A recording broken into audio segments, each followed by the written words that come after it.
Zoom. Okay. All right. There we go. So let me just make sure we're live in the group. That can be a little bit of a delay before we're actually live in the group where we can see it. Almost there. Almost there. Close, close, close, close. Oh, not there yet. Let's see. Try that one more time.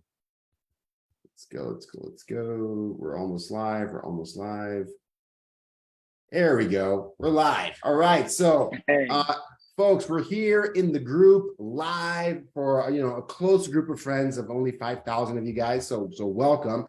Check this out. We got a good one here for you guys today, right? Got a good one. We're bringing the fire today.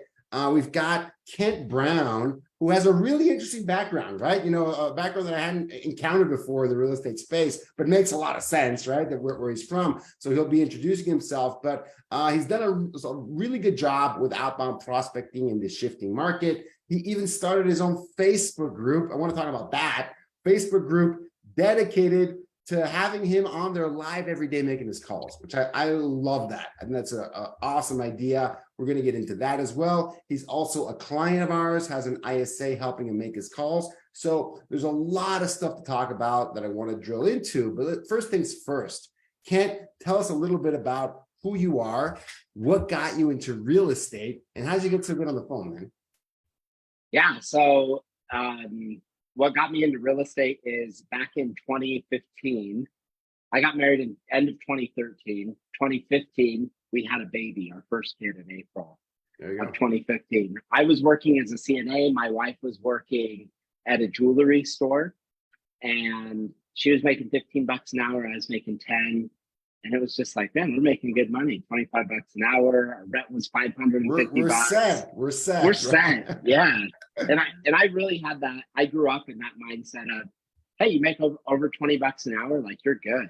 And so in my mind, that's what I was thinking, which was wrong. I'm now realizing. But when we had the baby, oh, you can't see it. Never mind. I was going to show you a picture of the fan. But when we had our first son, my wife said, I want to be a mom. I don't want to be working at a jewelry store. I don't want to put our kid in daycare. So I agreed to it. She quit. And I realized very, very quickly that $10 an hour does not pay the bills. 100%. So I don't know if you know what Red X is. So Red X, you do. Okay. Is it Provo or is it Salt Lake? Where are they out of? Right by Provo. So Orem, Utah. So we had a condo right next door to where the Red X building is. Oh, that's hilarious. Your neighbor knocked on your neighbor's door.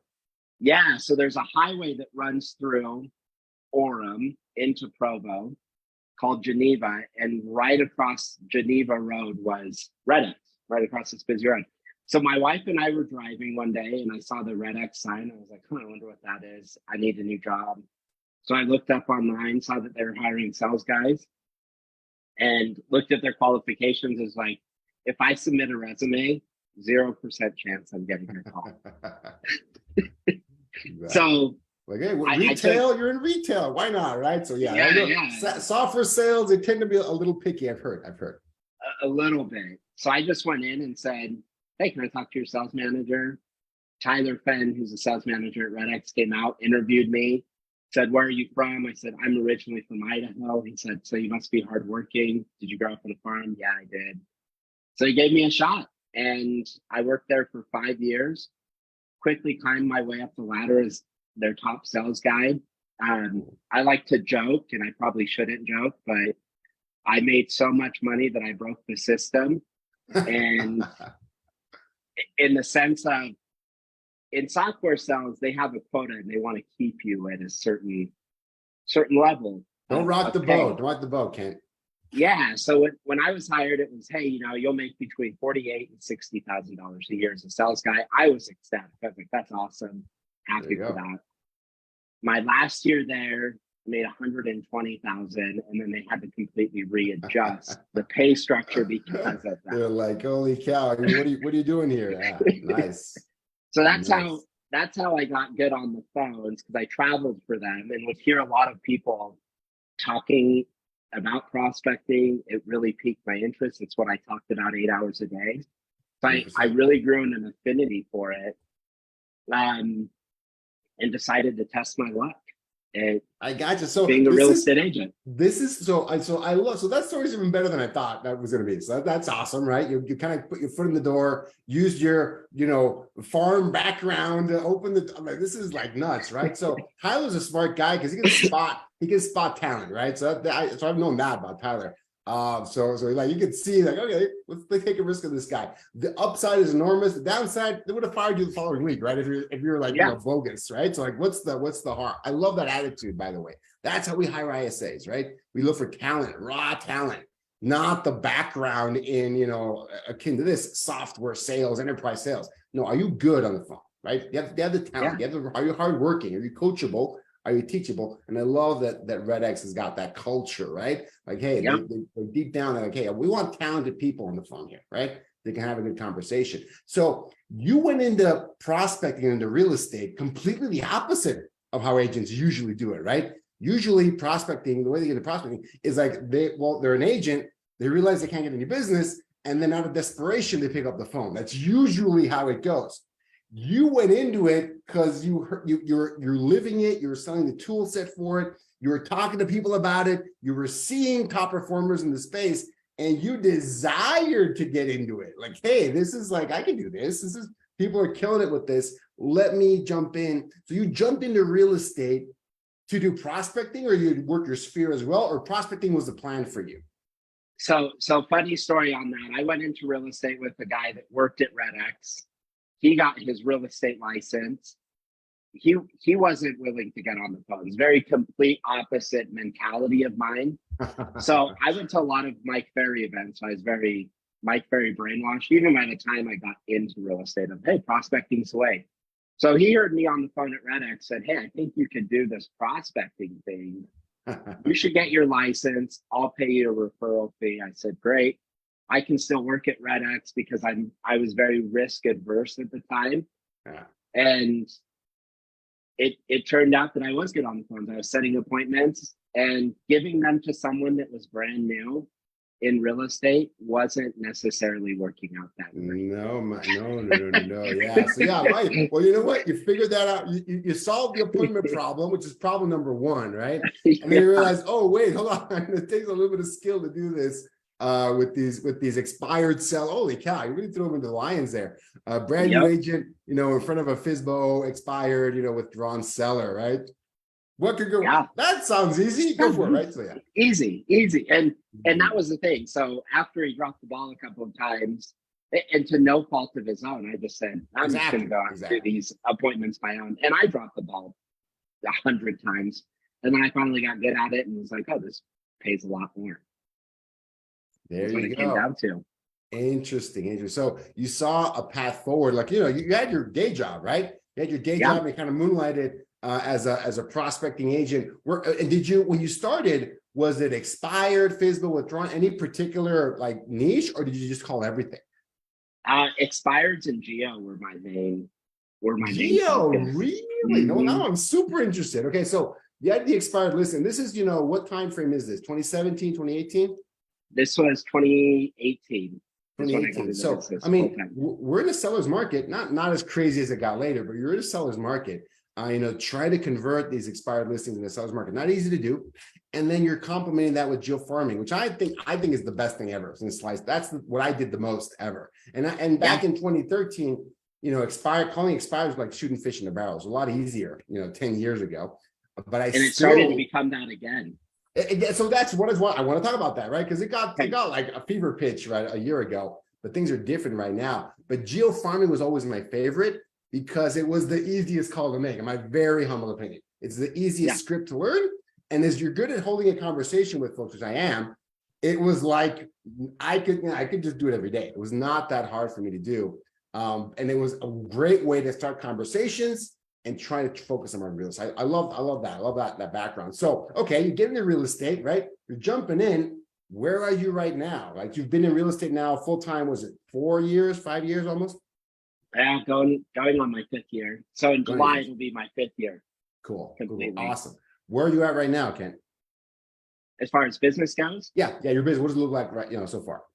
So last year I closed 52 deals, made about 520 I think 523 is what I ended at for year over date revenue. So 5 times more than what I was making.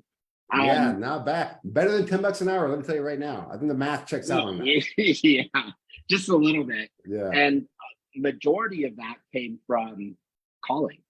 Wow. One point of time or another. So just doing follow-up, long-term nurtures, because this is a cyclical business. It's not something that you call. It's not software sales where you call, you get a sell, you call, you get a sell.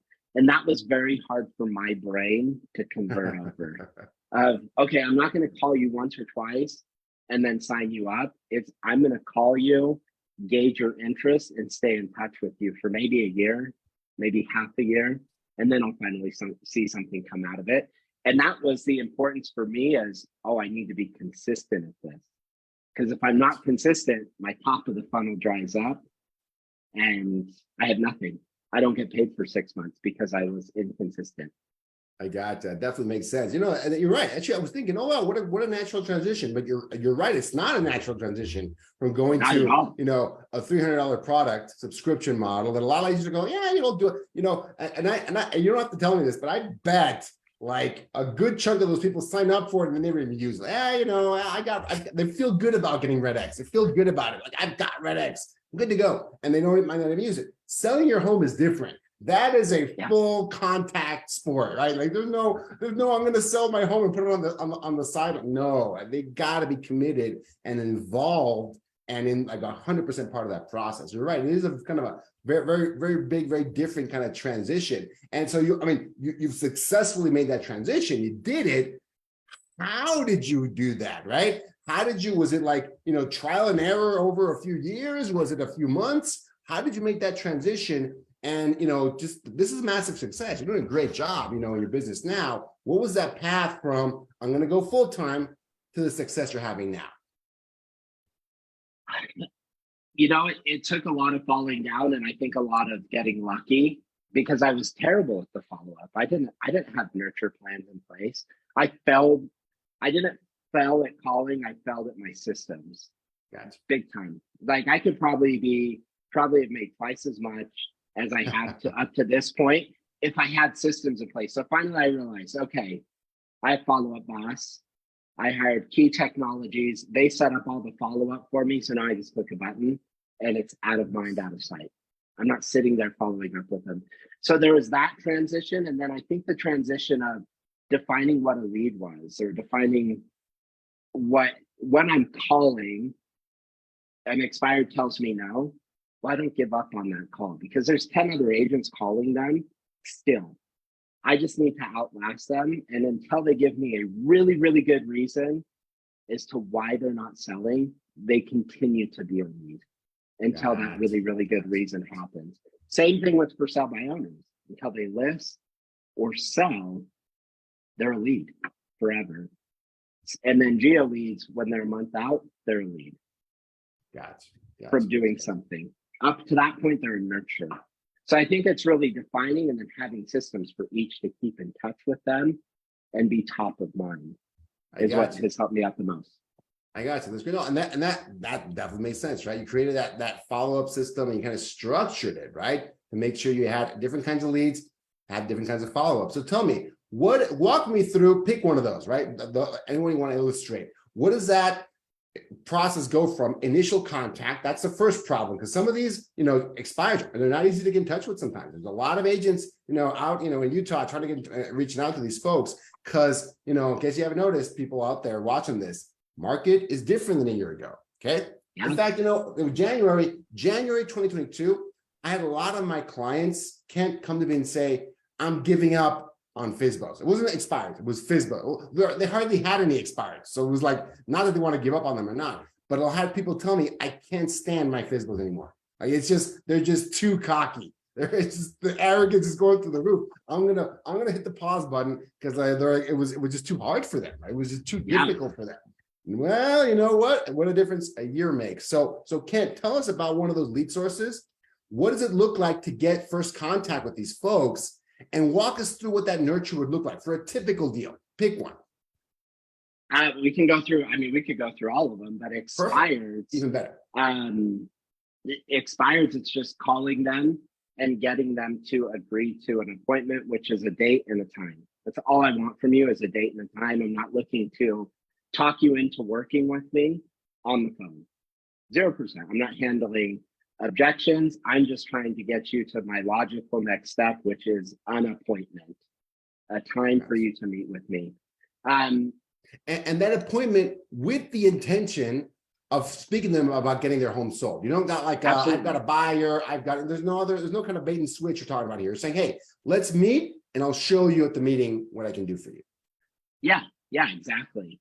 And that's the biggest thing, even with my ISA right now. I'm not trying to get them to set a date and a time for me. I just want to say, this is what I use my ISA for, especially with expireds. Are you still selling? Would you still accept an offer? Yes. Great. I'm going to call them now, and knowing that in my mind of, hey, I know that you're still selling, you'd still accept an offer. Let's go ahead and talk about meeting, give you a second opinion. A lot of the common objections are, no, we're going to stick with the same agent. We're no longer interested. We're not selling anymore, you name it. And I think it's getting really good at handling those 2 or 3 objections that you're going to get initially. After that, most people will give you the appointment. I got you. So, the clients know their scripts. I like the saying, the clients know their scripts. You better know yours, right? Because a lot of them think, and Kent, you're a master at this. Tell me if this is true or not. They basically say the same 4 or 5 things. You're not talking about like a phone book of objection handling. They've been through the same situation, right? They're basically going to ask you, or they're going to complain about the same 4 to 5 things. You just got to be ready for those 4 or 5 objections. Exactly. And the crazy thing is there's 100 people calling them, but all they're saying to those 97 of the people are, oh, we're no longer selling. Okay, have a great day, bye. Okay, have a great day, bye. So they know they're conditioned now. If I say I'm no longer selling, nobody's going to question me or challenge me, and they hang up the phone. So why wouldn't I keep on using that script?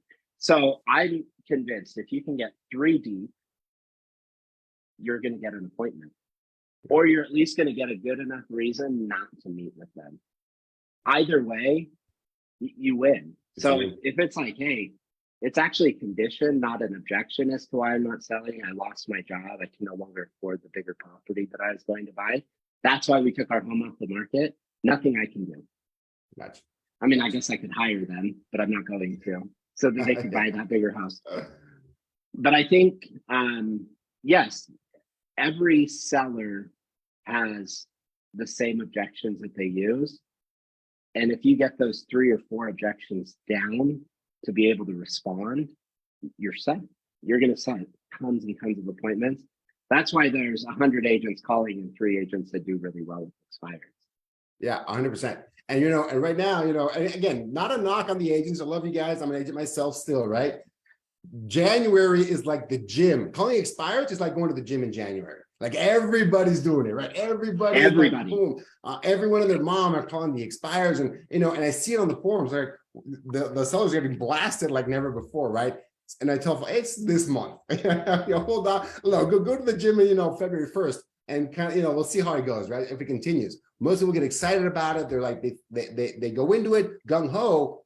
And it drops off because they don't see success. They don't know how to do it. They don't know how to do it the right way. They're not prepared, quite frankly, right? They're not prepared to really handle it. They have a mismatched expectation of what it's going to be, how it's going to go. So that first, you call folks like at 8 in the morning, 8:01. What's your typical approach? What's your strategy to get through to them? Because like you said, there's 100 people calling that first day. Yeah, I usually call them at 9 o'clock. I'm good enough that I'm just like, oh, I can get past the first couple. And yeah, they're mad either way, but I role play from 8 to 9. So I'm good at getting 3 or 4 deep. So if I call you and you say, I'm no longer selling, oh, are you no longer selling because of the frustration of the market? Or do you just simply need more time in the home? Oh no, we needed more money. We were selling because of the money. Oh, tell me about that. Did you need the money because you're looking to upgrade? And then you get them talking, and before you know it, they set an appointment with you. So I don't have to call at 7 o'clock in the morning because I built those skills. Got it. Another thing to keep in mind, I think calling expired is a mindset. We get uncomfortable with asking the questions, true, but also some people just don't answer phone numbers that they don't know. So if you're not dropping by 2 or 3 expireds a day in person, you're making a big mistake.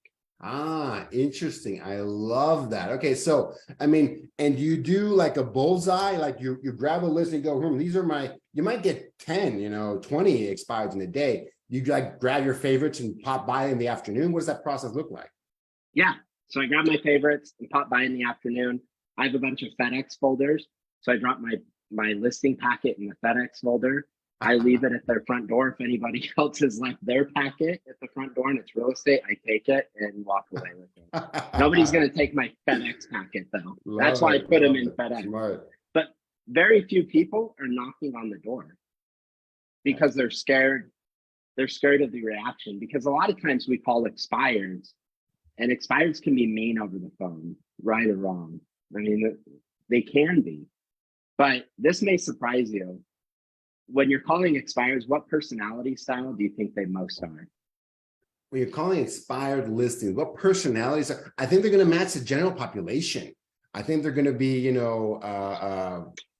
if I were doing the disc profile, I would guess they're mostly going to be high S or high C, but you put those people in a high stress situation and they're going to react like they're something else. Like they're high D. Like they're high D. Yeah. They're going to react like they're high D, but it's out of the frustration, not because they're actually high D. And being mean is not, again, there's always, I've done this client, there's always exceptions, right? But the majority of them are just, they're reacting to the situation. They're not mean people, actually, right? They're just being put through. Expiring was tough, not selling the home was tough. Getting called that day all day is tough. I think it was high S, high C generally. What do you see? They're amiable. Majority of them are amiable. And think about it this way. Someone that is amiable will allow you to list their home for 180 days with 0 results and not fire you. Yeah. So when you go and knock on their door and you're face to face with them, expireds are some of the nicest people. That is crazy. I love that. Yeah, because very few folks incorporate that face to face, right? They see there's no point in it. They might not think it's efficient, and so you've gotten expired listings from you don't. So do you only reach out to people you don't get on contact on the phone with? These folks are uncontacted expired that you really really like. Yeah. So the ones that are high Ds are the ones that are on the market for 40 days and then canceled off and then expired a few months later. There you go. Those are the high Ds because they fired their agent because of lack of results quickly. So it's important to know those and what you're going into when it comes to battle. I mean, for sell by owners, a majority of them are analytical. So you need to give them stats and reasons because they don't see the value in a real estate agent. How can you possibly make me more money? And it's very simple. Have you ever heard of the law of supply and demand, Gus? Yep, absolutely.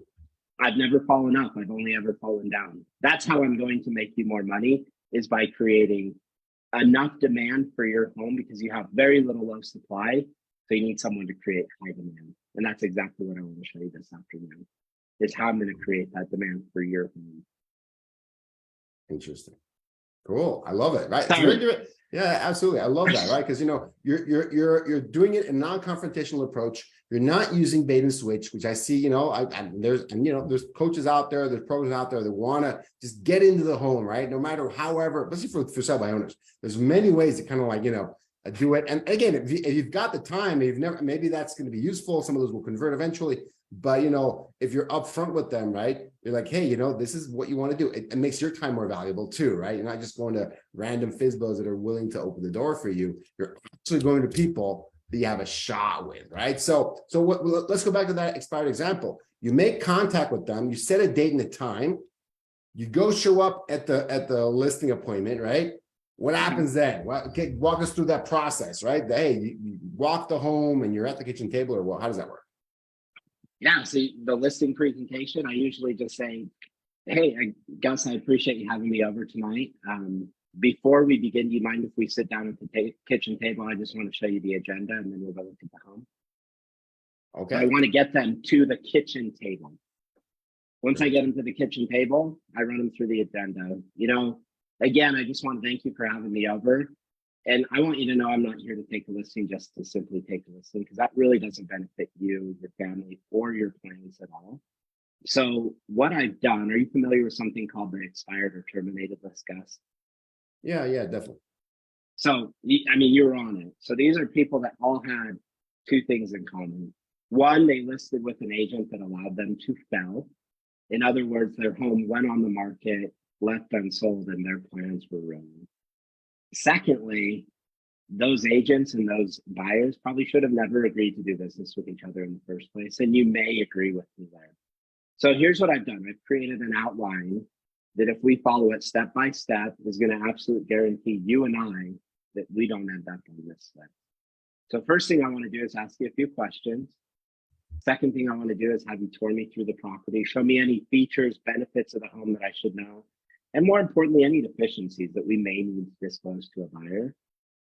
After that, we'll come back to the kitchen table. We'll sit down. We're going to talk fully about the marketing plan we're going to implement to get you sold and get you off to St. George. And then at that point in time, you're going to have all the information you need to decide whether or not I'm the agent for you. And if I am, I'm going to be ecstatic. And we'll talk about the second most important decision. And that's a price. But more importantly than a price is a pricing strategy to make sure that you get top dollar. And I'm sure you've heard that term, top dollar, if you've ever talked to a salesperson. And I know you have, because everybody has. And we're going to actually define that tonight and what that means for you to get top dollar for your home. But in essence, if we follow this process step by step, again, you and I are not going to end up on the other side of this. Gotcha. I love it. Like, you know, you're making this as a, hey, we're going to sell. We're in this together, right? It's not about me. Like, we're in this together. We're a team here. We're a team. So I love that. Well scripted, well rehearsed, right? I love some of those, that phrasing. I think it's really, really good. And you're taking control. You're taking control of the situation, right? You're not letting them kind of, bark you around and, take you any which way. Saying, hey, this is what we're going to do, right? This is what we want. This is how we're going to do it. You mentioned the second most important decision. So if they decide they want to work with you, they're impressed, they like it, all these things. How do you approach that pricing discussion? Because for a lot of expireds, there's something there, right? They either their agent didn't know what they were doing, or they didn't want to adjust the price. Or there's usually a discussion to be had on pricing. In the market that we're in today, Kent, how do you approach that discussion with these folks? Yeah, so I don't think it's the agent didn't want to lower the price. They did. They just weren't scripted on how to do that. They didn't know how to make it sense. You have to be scripted in everything you say, one way or another. And I think you would agree with that. When you call somebody that's signing up for ISA work, it's not like you're just winging it every time. You probably have a certain amount of certain words that you use. Words matter. Words are powerful, right? What you say and how you say it. I love both of those things are so important. Yep. So to get them on price, somebody doesn't want to necessarily have you tell them what they need to be listed at, and then you talk them into listing at that price. Because once it doesn't sell, Gus, who's on the hook? Yeah. Well, you said it was okay, right? Like, what happened, right? You told me to list at this price and it's not moving. So usually I say, okay, we have really, when there's pricing, we have three different options. We can do what's called needle in the haystack price, which worked great a year ago.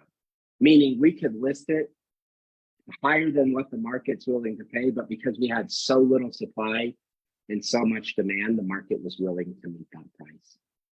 The second way that we can structure the price is we can go for fair market value, which in my estimation, somewhere around $550,000. I'm not walking them through a CMA, because have you ever gone to a doctor and they show you their chart? No. If you show them things that they're not familiar with looking at, they're going to be distracted and not listening to you, in my opinion. So I say best I can tell is around 550, maybe to 540,000. That's the second way that we can list your property. The other way is we can create a lot of buzz around the value, and we can do what's called an auction effect. And this is the number one way to get top dollar for your property, is having two of the top buyers bidding against each other. And whoever comes out on top is the top buyer in the market, guaranteed. And to do that, we need to be anywhere between 525 and 1.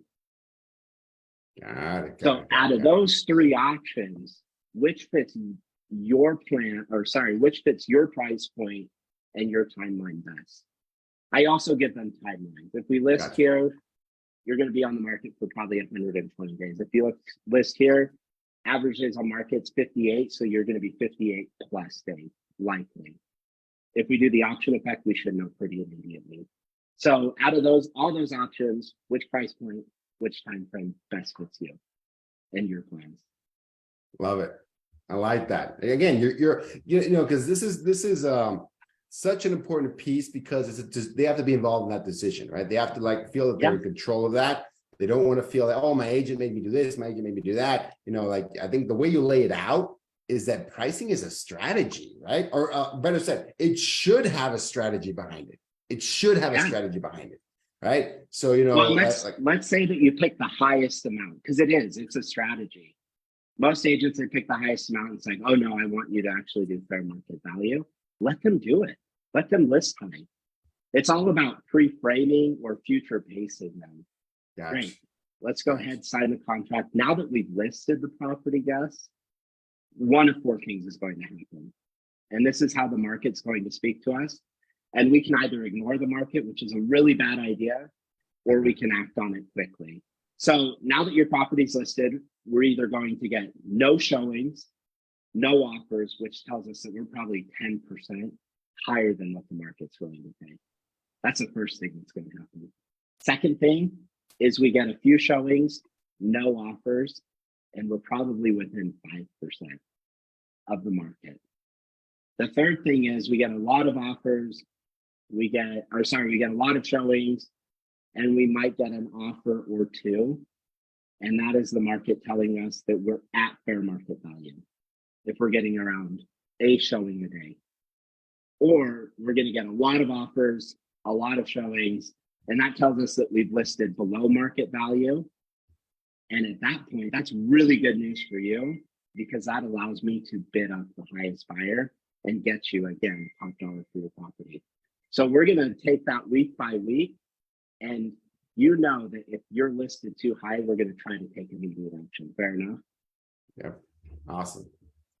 So awesome. It's all scripting.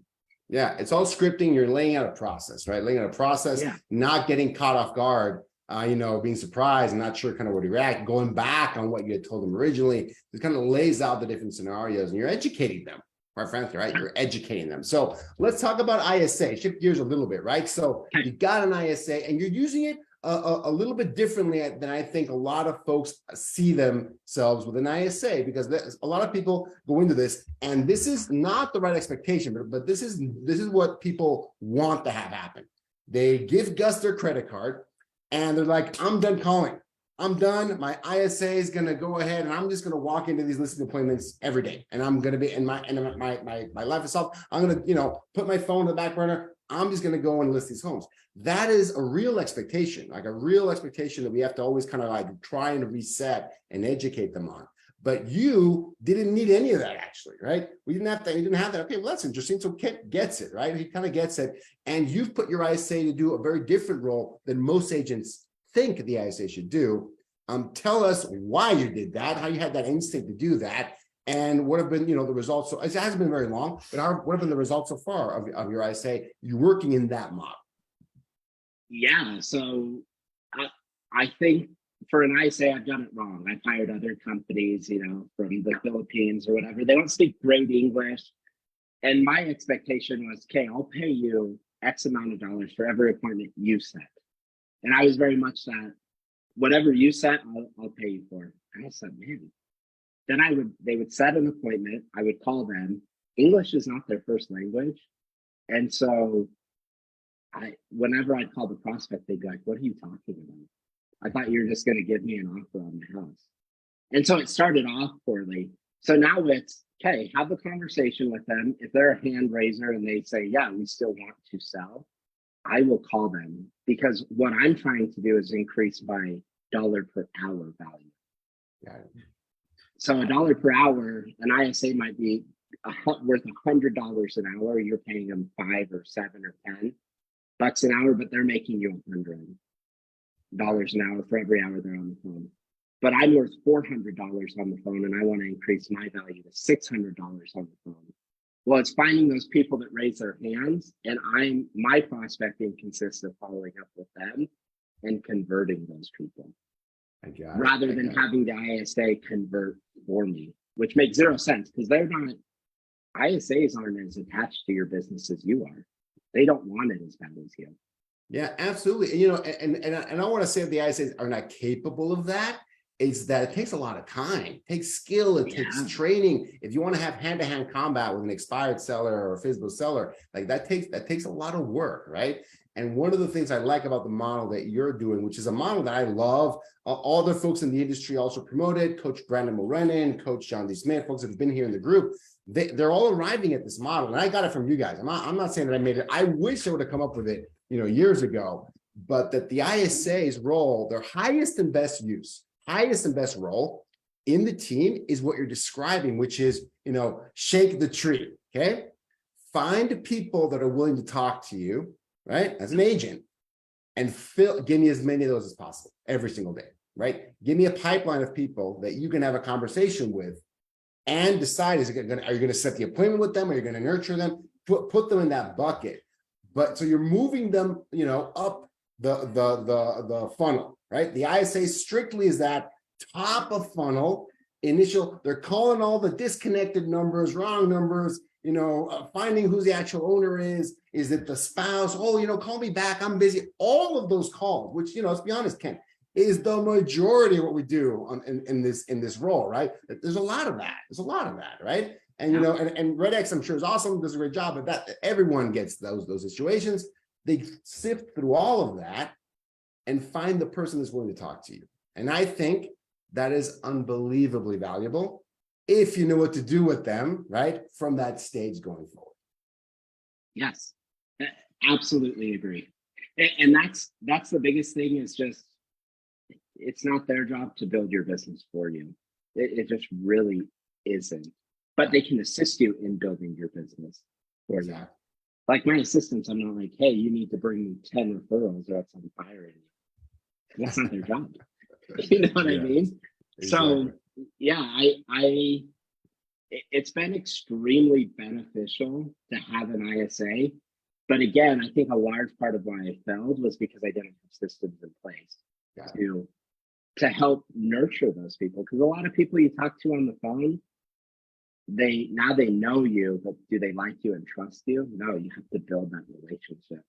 But the crazy thing is if you're having conversations often enough with the right people, you're going to, out of every 200 conversations you have, you're probably going to find someone who's like, yeah, actually, I am thinking about stuff. Come on over. It happens all the time. True. I got you. Yeah. And you know, I love running down the math, right? It's as simple as that. 5 million homes get sold in this country on average, right? Every year, 10 million sides. So 10 million parties to the transaction. About, let's say there's like 1.5 adults, right? On each one of those sides, 15 million people are going to be involved in are party to a real estate transaction.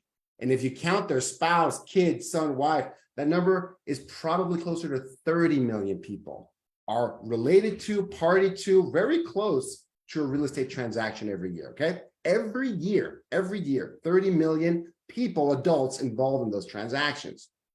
Folks, that's essentially 1 out of every 10 people in the country.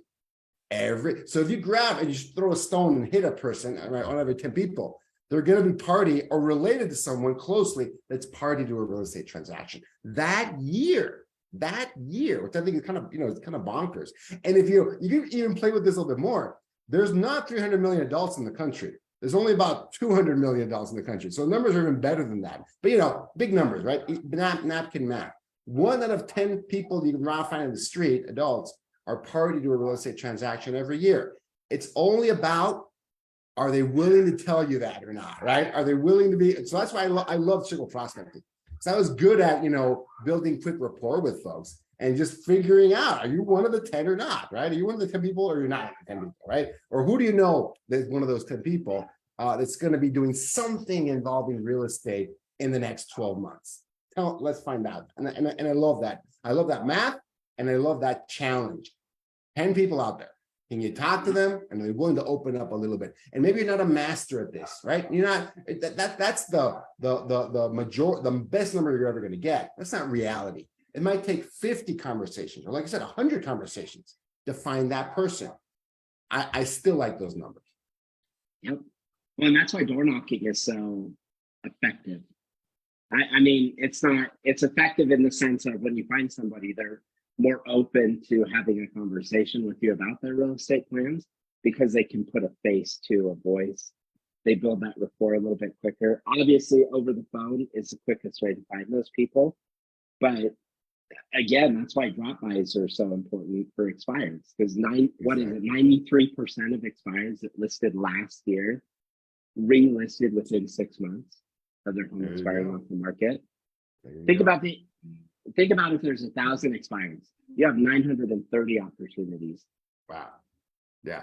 I love looking at things that way. I love looking at it that way. So, I mean, Kent, what would you say, right? What would you say to someone that's considering hiring an ISA right now, right? They're thinking about it. It's running through their mind. You know, what should I work with Gus's company, PowerISA? Maybe I should, maybe I shouldn't. What would you tell them about the process? Now you've lived it, you've learned it. What would you say to them? Someone considering that? So a couple of things that I would say is serve that model. Don't have your ISA be the one and only person that's having real estate conversations for you, doing all the follow-up for you, because it really doesn't work that way. So one thing I would say is, are you comfortable having conversations about real estate, you yourself, with prospecting? Because if you're not, you probably shouldn't hire an ISA. You should probably do the prospecting yourself first. Get comfortable having those conversations, because then your ISA will be valuable. That would be first thing. Second thing is ISAs, because they're doing it consistently for such a long stretch of time, they're going to get you a lot of good leads and a lot of good people to follow up with. So get your follow-up game on point and get your systems in place. Because like it or not, you could, Gus, you'll know this. So there's several people on YouTube. James Festini is one that comes to mind. He literally calls people, and this is his line. Hi, this is James Festini. Do you want to sell your house? No. Hi, this is James Festini. You want to sell your house? No. And okay. guy makes like $500,000 a year just doing that thing. I mean, he's talking to a lot more people, but when you do the activity, you're going to get the results. Yeah. And your ISA is involved in the activity. So expect results, but it's your job to bring them home, not your ISAs. They're not out there showing the properties for you, going on the listing appointment. Absolutely. Yeah, no, I love that. And you have a Facebook group. So this is the, what jumped out at me, right? I thought, well, what is this guy up to? What is he doing? What's Ken up to? So tell us about why you did that, like what the activity was, the thought that led to creating that. How's it been? What's that group about? I think it's awesome. I usually, my Facebook is really good at this, right? They look, if you're like exploring a group or a certain person, it will put that in front of you every single day. And it's a lot of fun. But tell people what that group is about and why did you make it? Yeah, so me and my buddy Matt were prospecting on Zoom together. And I was like, we should just do this live. Because I've done a lot of live prospecting for RedX in the past, and it does a couple of things. One, I push way harder. I don't think I've ever prospected on RedX's platforms and not got an appointment, because I push harder. I ask the questions. I don't give up as easily. So that same mindset on top of creating the consistency of, okay, I get on here every day, I'm prospecting and consistent, which makes me money. So it's kind of self-serving, but it's hopefully benefiting others along the way as well. So they can hear Kent's not doing anything incredibly special. He's answering the same 2 or 3 objections and just moving on. But he's consistent with it. I love that. I love that. So it started out as an accountability thing, right? You decided to add, take it to the next level of accountability, make it public accountability, right? And there's more and more people in that group every week. So this is like to benefit you. And, and honestly, I think it's a teaching mechanism. I think people are learning a lot of things, right? You're demystifying the process, bro. I don't know what other kind of feedback you've gotten, but I think it's a lot of fun. And also the clips you're making, right? It's not just, check out this 2-hour video. It is, hey, there's a nugget here. There's an observation from either you or Matt of, hey, this is why this call worked. This is why this call didn't work. And, or you're just showing the result right then and there, right? Because you don't get to hear, everything in the conversation, but we can hear your observation right after you get off that call. And I think those have been a joy to watch. If you got to put those suckers on TikTok and YouTube Shorts, because real estate agents are gonna eat that up, because it's a mystery to a lot of folks. They don't know what it's like, right? And don't know what it's like from a practitioner that's doing it every day. Yeah, and I agree. I probably should make YouTube Shorts and different things. I was gonna pull up my phone because I heard I was listening to Tony Robbins this week. I don't know if you did or not. It was super good. Let's see. Oh, here it is. Suffering is never in the facts. It's in the perception of the facts. So suffering is never in the facts. Wow. It's in the perception of the facts. 100%. So we all look at calling, and it's, you do it, you talk to 10 people and you're like, holy crap, this is easy. Yeah. And then the next day you're battling with yourself because you perceive that, like, you remember that one bad conversation of that one person that got mad at you. And so your perception of prospecting just changes. Yeah, absolutely. I love that. Very powerful. So Kent, this has been a joy. This has been awesome. It's always great talking shop, with someone that does it every day, that's a practitioner. We're going to drop the link to your Facebook group here in the comments below. If someone wants to ask you a question, follow up with you, what is the best way, to reach you? Yeah, so you can call me or text me 801-592-3135. And if you're in that group, ask questions while we're sitting there prospecting. We'll typically answer them as we go, or we'll answer them a little bit later. But I think it's good, even if you have an ISA and you just say, hey, watch these guys prospect. This is how they do it. And then parrot what they're doing. I think that there's just a lot of value. And that's how I got my value and learned how to prospect. Wasn't necessarily from doing it. It was watching other people at prospecting clinics, watching other people at RedX, and then just parroting what they do. And then, oh, wow, that actually worked. Find what works for you. Find what works for you, what works for your market. Keep doing that. Don't do the stuff that doesn't work, right? So I love that. So Kent, appreciate and I will say this. People like phony. I know that we're all afraid to sound phony and cliche, and people like it. They like corny. There's a reason why The Bachelor is one of the most watched shows in America. Super corny, but people like that kind of stuff, and it works. So, anyways, I appreciate you having me on. Sorry, I'm a talker. Yeah, no, it's a good one. It's a good, lot of value. Like, this is a great one. It's a ton of value. People are seeing it. I think people are going to get a lot of value from this. And I'm looking forward to the next conversation we can have, because we didn't really drill down into each kind of lead source. We didn't drill down into FSBO or those geo leads. But you know what? We'll save it for a future session, because it was a lot of fun, and I think you added a ton of value to the group. So thank you. Yeah, absolutely. Anytime, let me know. Let's do one of these times. We should do an objection handler. Oh, that's a good one. Put in objection handlers and we answer them. Okay, and maybe we'll get Matt and a couple of other guys who prospect to expireds, because the best way is to be, you need to be a black belt in handling objections, meaning you can handle an objection 5-6 ways. Let's create a mastermind around that. Yeah, I love it. You know what? I'm gonna take your word for it. Let's do that. We'll set it up. We'll invite Matt, and we can do. Hey, let's talk about. Let's focus on expireds. It's hot right now. We can do an expired masterclass on expired objection handling with you guys. I'd love to do that. So let's do it. We'll get it on the calendar. Awesome. Thanks, Kent. Hey, thank you. Bye. See ya.